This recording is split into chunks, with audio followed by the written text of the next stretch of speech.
Hello बच्चों, तो कैसे हैं आप। Welcome back to the my channel Infinity Mathematics में आपका स्वागत है।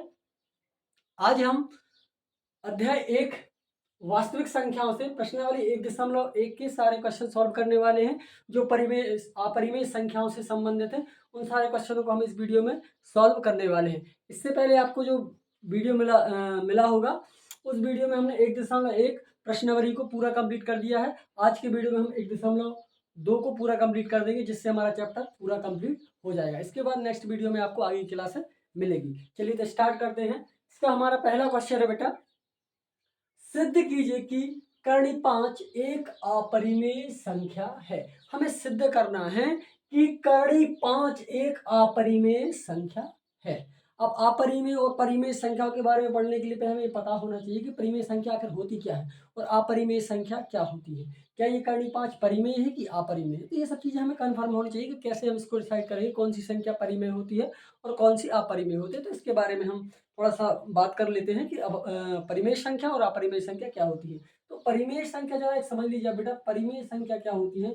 परिमेय संख्या का थोड़ा सा हम इसके बारे में बता रहे हैं आपको। परिमेय संख्या वे संख्या होती है बेटा जिसे हम P/Q के फॉर्म में लिख सकते हैं, P/Q के रूप में लिख सकते हैं। और जहां आप देखोगे कि Q इज नॉट इक्वल 0, मतलब कोई भी संख्या जो बटे के रूप में लिखी है, P/Q के रूप में लिखी है, लेकिन ये शर्त होती है कि जो नीचे वाली संख्या वो 0 नहीं होनी चाहिए। ऊपर वाली संख्या को हम क्या कहते हैं बेटा, अंश, और नीचे जो लिखी है तो उसे हम क्या कहते हैं, हर। तो ये परिमेय संख्याओं की शर्त होती है कि जो हर है वो कैसा नहीं होना चाहिए, 0 के बराबर नहीं होना चाहिए। तो ऐसी संख्या कहलाती है परिमेय संख्या। जैसे हमने लिखा बेटा 1/2, 5/7, 2, 5, 3/9, ऐसे फॉर एग्जाम्पल मैनी संख्या, ये सारी संख्या कहलाती है बेटा परिमेय संख्याएं।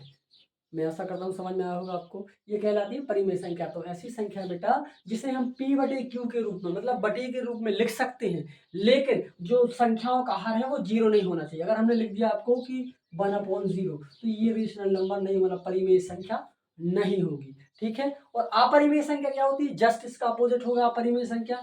अपरिमेय संख्या मतलब ऐसी संख्याएं जिन्हें हम P/Q के फॉर्म में नहीं लिख सकते, मतलब बटे के रूप में नहीं लिख सकते, वो कहलाती है अपरिमेय संख्या। अपरिमेय संख्याओं की कुछ उदाहरण हम आपको बता दे रहे हैं। अपरिमेय संख्या होती है, जैसे लिखाइए √3, √2, √5, √7। तो ये सारी संख्या क्या है बेटा, अपरिमेय संख्या। इसे हम परिमेय संख्याओं के रूप में व्यक्त नहीं कर सकते। ये कहलाती है अपरिमेय संख्या, मतलब जिसे हम P/Q के रूप में नहीं लिख सकते, इसलिए ये अपरिमेय संख्या कहलाती है। चलिए तो क्वेश्चन की ओर चलते हैं। क्वेश्चन था बेटा हमारा, पहला ही क्वेश्चन था, सिद्ध कीजिए कि कर्ण 5 एक अपरिमेय संख्या है। हमें सिद्ध करना कि कर्ण 5 क्या है, एक अपरिमेय। आप सिद्ध करके बताओगे अपरिमेय संख्या है। तो ऐसे क्वेश्चन को सॉल्व करने के लिए बेटा हमें क्या करना पड़ता है, इसका विपरीत अपोजिट लेके। जैसे यहाँ लिखा है कि एक अपरिमेय संख्या, क्या कर्ण 5 एक अपरिमेय संख्या, तो हम यहाँ मान के चलेंगे कि कर्ण 5 क्या है, एक परिमेय संख्या है। इसका उल्टा हम विपरीत मान के चलेंगे और उसको विरोधाभास सिद्ध कर देंगे। तो ये सिद्ध हो जाएगा कर्ण 5 एक अपरिमेय संख्या है। चलिए तो स्टार्ट करते हैं। पहला हम मानेंगे बेटा यहाँ पे, माना कि, हम लिखेंगे यहाँ पर माना कि, आप लिख सकते हो कि कल्पना करेंगे, या लिख सकते हो माना कि कर्ण 5, क्या लिखा है अपरिमेय, तो यहाँ क्या लिखेंगे उसका उल्टा परिमेय। तो हम लिखेंगे माना कि कर्ण 5 एक परिमेय संख्या है। क्या है बेटा, परिमेय संख्या है। ये इसका विपरीत लेके चलेंगे, परिमेय संख्या है। क्लियर हो गया इतना। अब जब परिमेय संख्या है तो हमने बताया था कि परिमेय संख्या को हम P/Q के रूप में लिख सकते हैं या A/B भी लिख सकते हैं। उसकी P और Q से डिनोट किया था, आप AB से भी और RS से भी डिनोट कर सकते हो। चलिए, तो हमने बोला था बेटा कि परिमेय संख्या इसको हम लिख सकते हैं कि कर्ण 5 बराबर हो जाएगा बेटा A/B। इसे हमने क्या लिख दिया, परिमेय संख्याओं के बराबर। हमने इसको माना है क्योंकि क्या कर्ण 5 हम मान के चल रहे हैं कि माना कि कर्ण 5 क्या है, परिमेय संख्या है। ठीक है। अब इसको आगे हम सॉल्व करते हैं बेटा। आगे सॉल्व करेंगे तो क्या होगा, B यहाँ पहुंच जाएगा, ये हो जाएगा B√5 बराबर में A आ जाएगा। ये भी यहाँ पहुंच जाएगा, जब त्रय गुणा करेंगे, इसका पक्षांतर करेंगे तो यहाँ पहुंच जाएगा, भाग से गुणा में पहुंच जाता है। ठीक है। अब क्या करो आप, इसके आगे का स्टेप है, आप यहाँ लिख सकते हो कि B इज नॉट इक्वल 0, या लिख सकते हो जहां A और B सह अभाज्य संख्याएं हैं, सह अभाज्य संख्याएं हैं, सह अभाज्य संख्याएं हैं। ठीक है, सहभाज्य संख्या क्या होती है बेटा? जिसका एचसीएफ 1 हो वो कहलाती है सहभाज्य संख्या। ठीक है, मतलब जिसका महत्तम समापवर्त क्या हो? 1 हो, वो कहलाती है सहअभाज्य संख्या। तो हमने लिया कि ए और बी क्या है? सहअभाज्य संख्या है। तो क्या हो गया? बी को हमने यहाँ मल्टीप्लाई कर दिया बेटा, तो बी कड़ी 5 बराबर ए। अब क्या करें? इसका दोनों पक्षों का आप वर्ग कर दो। क्या करो? दोनों पक्षों का वर्ग कर देते हैं। दोनों पक्षों का वर्ग करना, लिख दो बेटा, दोनों पक्षों का वर्ग करने पर, वर्ग करना मतलब दोनों पे 2 की घात आ जाएगी बेटा, बी करनी 5 के ऊपर 2 की घात, यहाँ आ जाएगी ए के ऊपर 2 की घात। ठीक है, इसको सॉल्व करेंगे तो बी के ऊपर 2 की घात मतलब हो जाएगा बेटा बी स्क्वायर, 5 के ऊपर 2 की घात मतलब करनी 5 है, तो स्क्वायर से करनी कट जाएगा, तो क्या बचेगा बेटा? यहाँ पर सिर्फ 5 बचेगा। तो इसको हम ऐसा लिख सकते हैं कि 5 बी स्क्वायर बराबर ए स्क्वायर। आप यहाँ देखोगे, अगर हम 5 का पक्षांतर करेंगे बेटा, ये मल्टीप्लाई में गुणा में पक्षांतर करेंगे तो यहाँ आ जाएगा ए के बटे में 5 आ जाएगा। ये 5 कहाँ जाएगा? यहाँ बटे में आ जाएगा ना, बटे में आ जाएगा तो इससे ये सिद्ध होता है कि जो 5 है वो ए स्क्वायर को विभाजित करेगा। ए स्क्वायर क्या करेगा? विभाजित, मतलब उसमें भाग चला जाएगा। तो आप यहाँ लिखोगे कि 5 या लिख दो ए स्क्वायर 5 से विभाजित हो रहा है, इसलिए जब बेटा 5 से ए स्क्वायर भाग हो रहा है तो सीधी बात है 5 से क्या होगा? जब ए स्क्वायर में भाग जा रहा तो ए में भी भाग जाएगा। तो आप यहाँ लिख सकते, इसीलिए ए भी 5 से विभाजित होगा। ए भी 5 से, यहाँ लिख लो, ए भी 5 से विभाजित होगा, यह मिल गया कि ए भी 5 से विभाजित होगा। इतना क्लियर हो गया है। अब हमें क्या करना है? जब इतना लिख लिया, अब आपको यहाँ मान लेना है। क्या लिखोगे आप यहाँ? अब लिखकर आप यहाँ मान लो कोई एक नंबर ए बराबर हम ले लेंगे, क्या लिखा है यहाँ? 5 भी लिखा है ना, तो हम यहाँ लिख लेंगे बेटा कि ए बराबर 5 सी। हम ले लिया यहाँ पे एक ए बराबर क्या ले लिया? 5 सी। यहाँ देखना है आपको कौन सा पूर्णांक आ रहा है। यहाँ 5 आ रहा है ना, तो आप 5 को लेना। और तीसरी संख्या से यहाँ पे ए और बी है, तो तीसरा पूर्णांक ले लेना आपको, कोई भी संख्या ले लेनी सी। तो हम मान लिया ए बराबर 5 सी, ये हमने मान लिया बेटा, ए बराबर 5 सी। चलिए वैल्यू पुट कर दीजिए यहाँ पर। यहाँ पे मान रखेंगे बेटा, ये हो जाएगा 5 बी स्क्वायर बराबर ए की जगह पे क्या लिखना है? 5 सी। यहाँ इसकी जगह पे लिखेंगे हम 5 सी का वर्ग। लिख लिया। अब 5 सी का वर्ग आ गया, इसको अगर हम हल करेंगे तो हो जाएगा बेटा 5 बी स्क्वायर बराबर 5 का वर्ग हो जाएगा बेटा 25 और सी का सी हो जाएगा। यहाँ ये कट भी जाएगा, 5 एकम 5 और 5 25। तो यहाँ आप लिखोगे क्या बचा बेटा? बी स्क्वायर बराबर 5 सी स्क्वायर।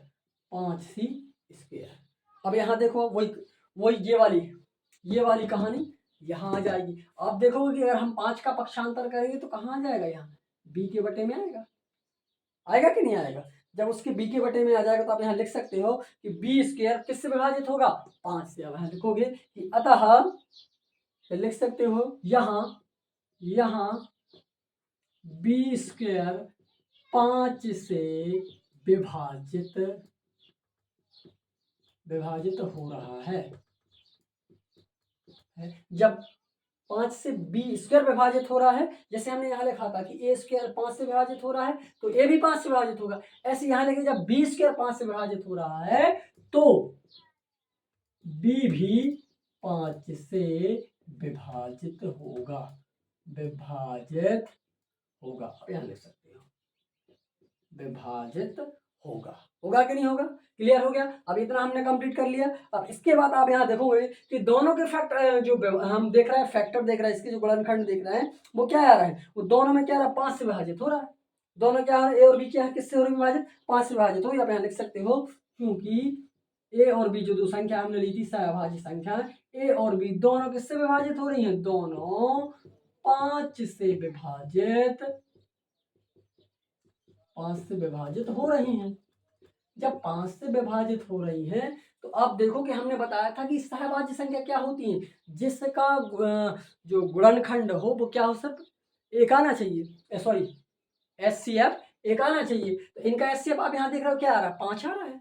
अब एक तो आ नहीं रहा है, तो ये हमें विरोधाभास मिल रहा है ना। यहाँ विरोधाभास मतलब विपरीत स्थिति यहाँ पे बन रही है। जब विपरीत स्थिति बन रही है तो हमने क्या माना था, परिमेय मान के चल रहा है, जबकि यहाँ उल्टा हो रहा है। तो क्या है, जो हमने कथन लिया था वो क्या होगा, वो यहाँ पे विरोधाभास उत्पन्न हो जाएगा। तो आप यहाँ लिख सकते हो कि इसलिए हमारी हमारी कल्पना हमारी कल्पना हमारी कल्पना गलत है। क्या है, गलत है। अतः करणी 5 एक अपरिमेय संख्या है। अपरिमेय संख्या है। ये हमारा क्वेश्चन कंप्लीट हो गया। आप क्वेश्चन का स्क्रीनशॉट ले लीजिए बेटा, स्क्रीनशॉट ले लीजिए आप क्वेश्चन का। क्लियर। चलिए हमारा दूसरा क्वेश्चन है बेटा, सिद्ध कीजिए कि 3 धन 2 करणी 5 एक अपरिमेय संख्या है। ये दूसरा क्वेश्चन हमारा उसी का। पहला क्वेश्चन था कि सिद्ध कीजिए कि करणी 5 एक अपरिमेय संख्या है, और दूसरा क्वेश्चन है सिद्ध कीजिए कि 3 धन 2 करणी 5 एक अपरिमेय संख्या है। मेथड वही सेम है बेटा, कुछ भी नहीं आपको बदलना है। मेथड वही की वही रहेगी, सब ये संख्या बदल जाएंगी और उसको हम सिद्ध करके आपको बता देंगे। वो जो मेथड है वैसे ही करना है हमें। पहले हम यहाँ मानेंगे बेटा, माना कि 3 धन 2 करणी 5 एक से विपरीत मान है, क्या लिखा, अपरिमेय। तो यहाँ मान लेंगे कि परिमेय संख्या है, उसका विरोधाभास लेके चलना है। परिमेय संख्या है मान लिया हमने। जब परिमेय संख्या है तो हमें क्या लिखना पड़ेगा बेटा, A/B के फॉर्म में लिखना पड़ेगा। तो आप यहाँ लिख सकते हो कि 3 धन 2 करणी 5 बराबर A/B। जहां हमें लिखना है B इज नॉट इक्वल 0, यहाँ लिख सकते हो। यहाँ A और B सहअभाज्य संख्याएं। क्या है बेटा, सहअभाज्य संख्याएं हैं।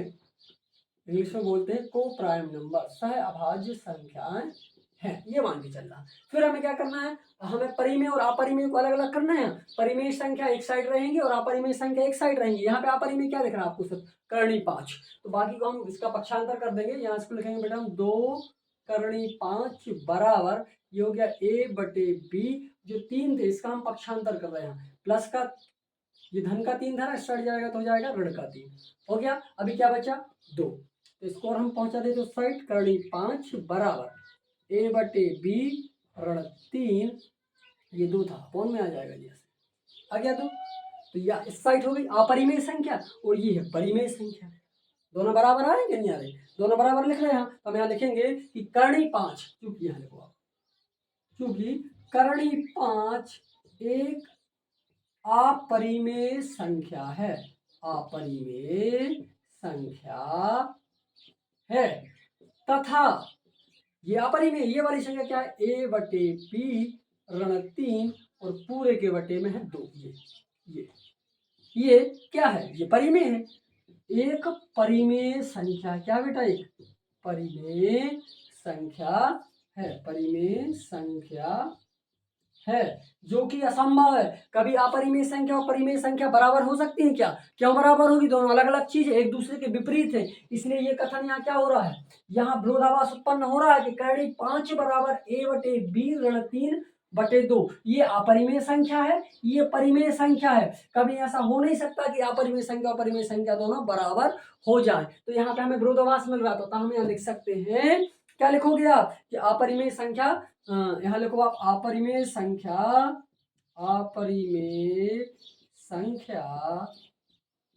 बराबर परिमेय संख्या।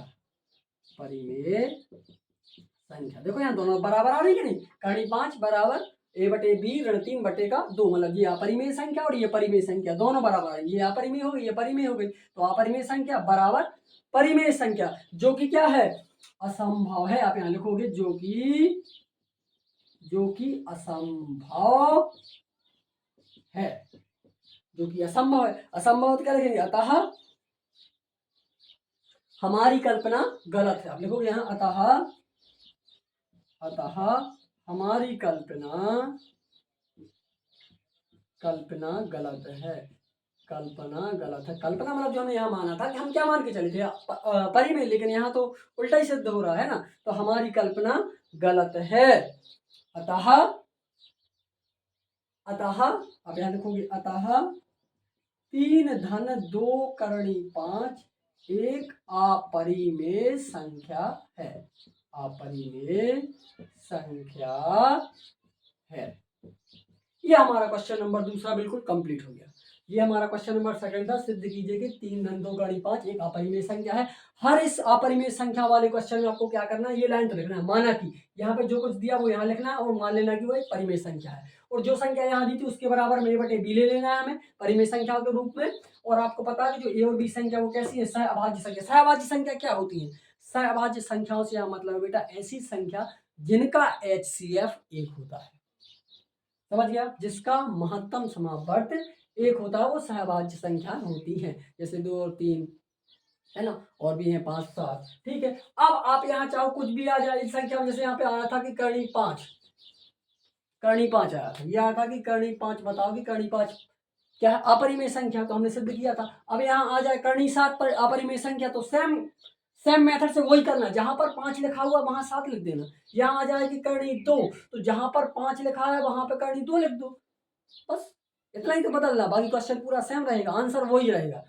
अब क्या है, यहाँ पे कुछ और आ जाए करणी 3, तो भी वही करना है। करणी 3 आ जाए तो क्या करोगे आप, जहां पे करणी 5 लिखा हुआ था वहां पे करणी 3 लिखते जाना और हल करते जाना है, और ऐसे करके हमारा क्वेश्चन पूरा का पूरा कंप्लीट हो जाए। हमारा क्वेश्चन नंबर सेकंड था। आप क्वेश्चन नंबर सेकंड का भी स्क्रीनशॉट ले लीजिए। क्वेश्चन नंबर सेकंड का आप स्क्रीनशॉट ले लीजिए, इसके बाद करेंगे हम। चलिए क्वेश्चन नंबर हमारा बेटा थर्ड है। क्वेश्चन नंबर थर्ड है, निम्नलिखित सिद्ध कीजिए कि निम्नलिखित संख्या अपरिमेय है। इसके 3 क्वेश्चन दिए, इसमें मेथड वही सेम है। 3 क्वेश्चन दिए बेटा, 1 बटे करणी 2, दूसरा दिया है 7 करणी 5, और तीसरा दिया है 6 करणी 2, सॉरी 6 धन करणी 2। इन तीनों क्वेश्चन को हमें सॉल्व करना है। मेथड वही सेम है बेटा, जो हमने अभी बताई है आपको, कोई चेंजेस नहीं है, सिर्फ संख्याएं बदल जाएंगी ये, और विधि वही की वही रहेगी। चलिए पहला क्वेश्चन हम लगाते हैं बेटा। पहला क्वेश्चन हम यहाँ लिखेंगे, इसको पहले का सॉल्व कर रहे हैं, तब लिखेंगे माना कि, वही जो मैं पहले हम लिख रहे थे, माना कि 1 बटे करणी 2 एक परिमेय संख्या है। विरोधाभास लेकर चल रहा है, परिमेय संख्या है। क्या बेटा, एक परिमेय संख्या है। हमने ये मान लिया कि 1 बटे करणी 2 एक परिमेय संख्या। जब हम मान लेते हैं परिमेय संख्या है तो फिर हमें क्या करना पड़ता है, इसको बराबर में रखेंगे हम, 1 बटे करणी 2 बराबर में आ जाएगा a बटे b। जहां पर क्या बेटा आप देखोगे कि b इज नॉट इक्वल 0, मतलब 0, b 0 के बराबर नहीं है। और यहाँ या यहाँ लिख सकते हो आप, यहाँ a और b क्या है, जो अभी तक हम लिखते आ रहे सारे क्वेश्चन में, जहां a और b सहअभाज्य संख्याएं हैं, सहअभाज्य संख्याएं हैं, यहाँ आप इन संख्याओं को पलट लीजिए, अंकों को पलट लीजिए। जो यहाँ पे संख्या लिखी उनको हम पलट लेंगे। यहाँ लिख लो आप, अंक पलटने पर इन अंकों को हम पलटेंगे बेटा, तो ये हो जाएगा करणी 2 बटे का 1 बराबर, ये हो जाएगा b बटे a। ठीक है, चलिए ये क्या हो गया, करणी 2 के बराबर में आ जाएगा, ये हो जाए 1 का कोई मतलब नहीं है, करणी 2 बराबर हो जाएगा बेटा b बटे a। ये अपरिमेय हो, ये परिमेय संख्या अभी हम आपको बता चुके, तो आप लिख सकते हो यहाँ कि जहां करणी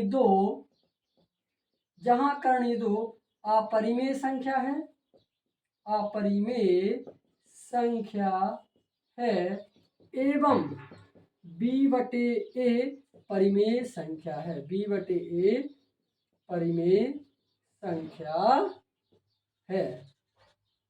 यह परिमेय, जब ये वाली क्या है, परिमेय है, तो ये क्या, ये अपरिमेय संख्या और ये परिमेय संख्या, दोनों कैसी आ रही, बराबर आ रही। देखो आप, जो हो नहीं सकता, आप लिखोगे यहाँ कि अपरिमेय संख्या बराबर अपरिमेय संख्या बराबर परिमेय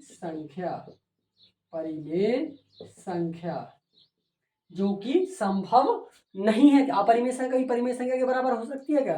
कभी नहीं, क्योंकि दोनों की डेफिनेशन अलग है। तो अब यहां लिख सकते हो कि जो कि असंभव है,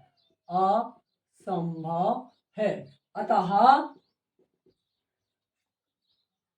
1/2 एक अपरिमेय